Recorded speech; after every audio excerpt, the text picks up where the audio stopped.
Hey, what's up, guys? I want to talk about why I'm not married today. So a lot of people are like, "Bro, you are such a good catch, man. You're like 5'10" and a half. Like that's tall for an Asian dude, and like you went to an Ivy League school, and you're a quant. You're so smart. You should get married. You'll make a woman happy." And they're not wrong. I always wanted to kind of have a big family, and I watched like The Sound of Music, and I was like, that would be cool to kind of like make my kids line up like that. And anyways, like I wanted to get married and have kids, but I don't know. I'm a data-driven person. I'm a quant, so I analyze the data, and it just doesn't make business sense. First, the divorce rate is 50%, right? That's awful. Like, you have to remember that 50%, that's divorce. Divorce is the last resort for most people. So what that means is that like over 90% of people are like miserable in their marriage. Because you have to understand, like, people get divorced when like you have to pay the lawyers so much money, and you like traumatize your kids. Like, they're gonna be so sad. They're gonna have to require all this therapy, and if you have like extended family that's conservative, they're gonna be like really ashamed that you got divorced. And yeah, your local community is gonna shame you. Oh my God, they're gonna gossip. Oh, they just didn't work out, and that's like kind of embarrassing. And so you go through all of that and you still get divorced. If you're religious, then like you're gonna go to hell probably, depending on like what religion you're into. So like that's despite all of that, you still get divorced. That means you really want out. And so what that tells you though is that 90% of people are like miserable in their marriage. And that's true because it's like in the cultural zeitgeist, right? Like if you watch like Seinfeld, or like Everybody Loves Raymond, like the grandparents, like the parents of Jerry Seinfeld, are always depicted as these like bickering, miserable couple. And everyone can relate to that. That's why they depict them that way. And with like Everybody Loves Raymond too, like they depict them that way because everyone's like, oh yeah, that's how my parents act. Because that's so common. And why wouldn't it be common? People are miserable after being stuck with the same person for that long. It's not natural. The other reason is infidelity.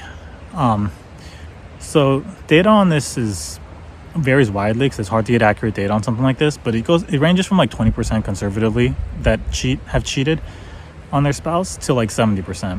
And let's put the average at like 50%. That's pretty terrible. 50% of people have cheated on their spouse. And it's the type of thing that people are gonna like lie about, either to themselves or to a survey. So it's probably higher, but let's just put it at 50%. And that's awful. So regarding infidelity, right, I had a friend who was an EMT, like an emergency medical technician, and he told me something really interesting. Basically, the main reason why he would get called to people's houses is that they would be having a heart attack, or they would be thinking they're having a heart attack, but it would just be like a panic attack.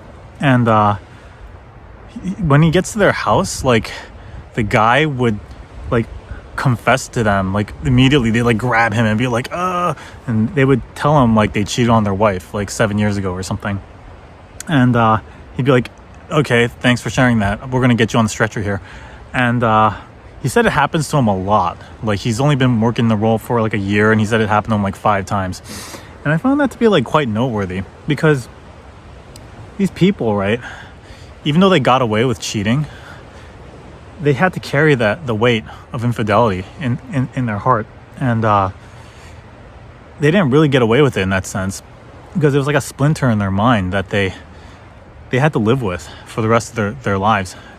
And I don't know if it's like based in Christianity, and that's why they thought they would go to hell if they didn't like confess to someone before they passed to the next life. But nevertheless, for one reason or another, like they kind of like suffered through the guilt of that infidelity. And so yeah, of the 50% who cheat, without a doubt, like some people got away with it, and they didn't really get away with it. It's kind of like the point I'm making with that story. Those are terrible odds. 50% divorce rate, 50% infidelity rate. Like, why would anyone sign up to something with those odds? And the answer is because they've been culturally shamed to do that. People are very much like sheep. They don't think for themselves. And they don't think organically from the bottom up. They just kind of feel peer pressured into doing things. yeah, everything about marriage, modern marriage, is just a recent invention. Like the white wedding dress, I think, is from like 1840, and that's the last 200 years. The diamond, that's just a brilliant marketing campaign by the De Beers Corporation. I think in the 1920s, when they said that a diamond is forever. That's arguably the greatest marketing campaign of all time. So now people buy diamonds. It's become the standard, when like there are other like rare gems that are more expensive, and they just kind of artificially keep the price of diamonds high just to like profit off of you. Like, honestly, the De Beers Corporation killed it. That's a rabbit hole you should go down. It's fascinating. But this whole cultural norm of buying a diamond is it's just like brilliant capitalism and marketing. There's no reason why you have to do that. But people are sheep, right? And when you think organically about human pair bonding, marriage is not natural. Human beings are not naturally monogamous. They've only been monogamous for the last few hundred years, mostly driven by monotheistic religions like Christianity, because this was before DNA tests, and they wanted a way to be able to kind of like accurately track parenthood. And so they wanted to keep people from sleeping around too much, so that they can like find out who inherits the wealth of the father and so on. And there are other reasons you can go down those rabbit holes, but the point is, it's a man-made invention, and human beings have been around for a long time.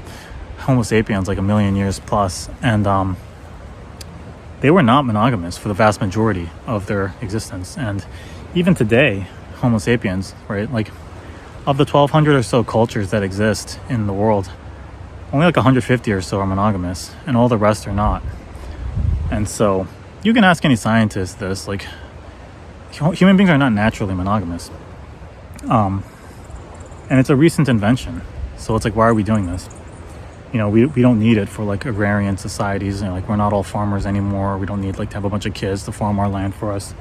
And we have DNA tests. So like the concern of like unknown parentage is like much diminished now. And so it's kind of like a holdover from a time that we're just kind of like holding over because human beings are not really original thinkers. And, knowing that we're not naturally monogamous, it doesn't help when like modern culture, like mostly driven by modern feminism, is like, it's kind of like normalizing infidelity on top of that. People already cheat. Now you're going to normalize it. Like, a lot of girl shows like Scandal, the main character is like having an affair with the president and like hanging out with the first lady without her knowing, and like she's the main character and people root for her. Like, oh yeah, you get it, girl. Like, it's like we have normalized, the Overton window culturally has moved to the point where we normalize infidelity. And so if the instinctual like biological temptation to cheat wasn't enough, we've normalized it culturally as well. Culturally, we would try to shame that in the past. And that's been that way for a while. Like the 7-Year Itch is a Marilyn Monroe movie. It's the famous one where she's wearing the white dress and the wind is like blowing her skirt up or whatever. And like 7-Year Itch, for those who don't know, is like 7 years after a marriage, you feel the temptation to cheat. So you want to scratch the itch. And so that's like kind of addressing that, the 7-Year Itch. And it's like, why are we doing this? Why are we trying to make something work that doesn't work? Like, trying to fit a square peg into a round hole. When you go further back, right, like human beings, again, they're not monogamous, and it's just not in our instinct. Human beings, males especially, they like variety because we have a lot of sperm and our DNA wants to replicate. So it's in our interest.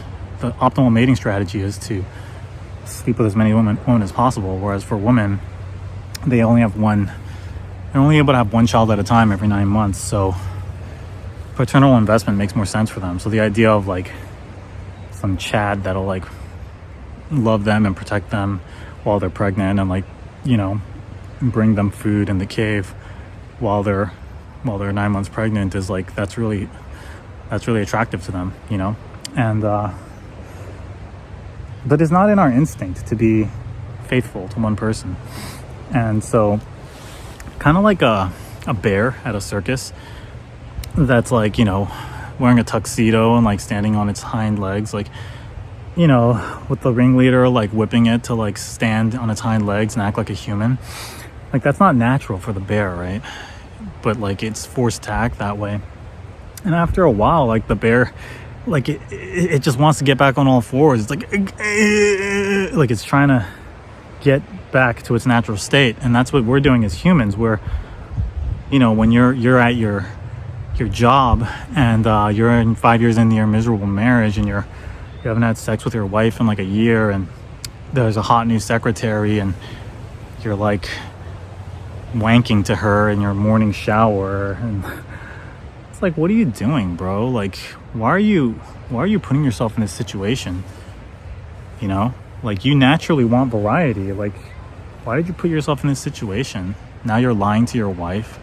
Like, she's like asking if you still desire her, and you're like, of course, baby, but you're lying. Like, and it's not your fault. You're a human. You're like that bear who's standing on his hind legs wearing the tuxedo. You're like trying to be something you're not, and your DNA is fighting against you. So you're like that bear, you know, you're trying to get out of that situation. And we can do better than that as humans, you know. We can do better than that as humans, you know. And I propose like new systems of pair bonding that make more sense. Polygamy makes sense to me, but they're tricky, right? Like, or like open marriages. At least there's honor in open marriages, right? I would consider an open marriage, you know, like how kings of the past would have a queen as like their main bitch, and then they'll have like side bitches, like concubines. Like, that system's happened a lot naturally in human like societies, organically, and there's a reason for that. It's because it makes sense. Like, they do that in every culture, you know. Japan does that. China like it's like so formalized. They'll have like apartments for their side bitches, and it's kind of like a Pareto principle kind of thing, because like top dudes will just have multiple women, and then everyone else won't get any women. And that was naturally solved in the past because those men would just fight in wars and die off, so there wouldn't be like this uprising of like, you know, sexless men who are like salty that like some top dude is like getting all the women. But yeah, there's a lot of different ways to like potentially address this, but the whole like monogamy, like traditional marriage thing, it's not it, bro. And yeah, I mean, you just have to remember that we were Homo erectus, right? And then since then, like, the human species branched off. Like, the tree diagram from Homo erectus, it like split off to like Homo sapiens, which is us. There's like Homo Neanderthals, which is like, most Europeans are like 2 to 4% Neanderthals. So like Homo sapiens like mixed with Neanderthals, like interspecies like sex and stuff. And it's kind of funny to think about, right? Because they were like pretty different species. They looked different. They were stocky, or they had different brains. And like, for your religious friends, you need to ask them, like, do Neanderthals get to go to heaven? Because, like, you know, how does that work? They're a different species, kind of, right? And anyways, and there's another one called like Denisovans that were mostly in Southeast Asia. There's like another one called like Homo florensis or something. They were like hobbits. They were like 3 feet tall. And these are humans. Like, do those humans have a soul? Like, there could have been a world. It's fascinating to think about. There could have been a world where all these different humans existed. So you think racism is bad right now because races are subcategories of Homo sapiens, but there could have been different human species, all because at a time they were all coexisting on the earth. There were like hobbit-like humans, and there were like these like stocky ogre-like humans, like the Neanderthals. And I guess that might have been where like Tolkien got his inspiration for Lord of the Rings, because it makes a lot of sense, right? It's very similar, and I'm sure they had their own like characteristics and like predilections and such. But yeah, like Southeast Asians are like, you know, 2 to 4% Denisovan. And some of them are like that Florensis one. And it's mostly the sapiens that survived. But from that point on, human beings have been monogamous. Sorry, they've not been monogamous for like 1 million years. You know, so like with water dripping on a rock and slowly shaping it, that's how the human brain evolves over 1 million years, you know, like, and we have evolved to like variety and to have multiple sexual partners. So like, the idea that we're gonna suddenly, in like the last 200 years, adapt to monogamy is just preposterous, dude. And yeah, it saddens me to see all these people just like sheep, just like, oh yeah, in 1840, like Princess Victoria wore a white wedding dress, and that's what we do now. And yeah, we have to get a diamond ring because the Beers Corporation said a diamond's forever. And bro, think for yourself, man. Like, yeah, monogamy is not it, man. So yeah, I believe that human pair bonding is optimal in bursts. So I talk about it in my first video, but I shaped the human pair bonding experience as like you know, like a kind of like a parabola, you know, and you know, it goes up. That's the honeymoon phase, and then it flattens at the top when you're content with each other, and then you kind of slowly get over each other. You know, you get bored of the sex, you kind of get tired of each other's like habits and flaws, and then it slowly starts going down, and then you know, you kind of feel like you're swimming upstream, and that's when it's time to just end it. And that's the most natural way for humans to pair bond, in my opinion. You don't have to go to therapists. You don't have to like find inventive ways to try to like, you know, spice up the bedroom. Like, bro, if you have to do those things, it's over. You don't have to spice up the bedroom with your hot new secretary at your job.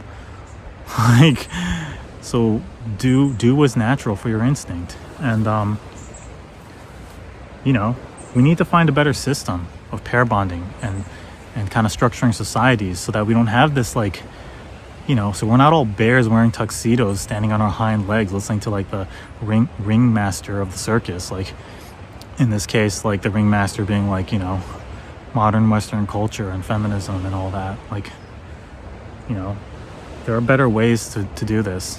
And yeah, you know, I propose like open marriages or like some form of polygamy, or more like communal systems where we like raise kids communally, things like that. You know, that's what we did as hunter-gatherers, and you know, we did that for hundreds of thousands of years. So it's in our bones, it's in our DNA, and we would be good at it. And the reasons and the incentives to have monogamy have expired now. So we need to adapt with that, you know, and not just like carry over these traditions because we're too scared to like try something new. Yeah, all right. Well, that's the video. If you disagree, please let me know in the comments, and see you next time.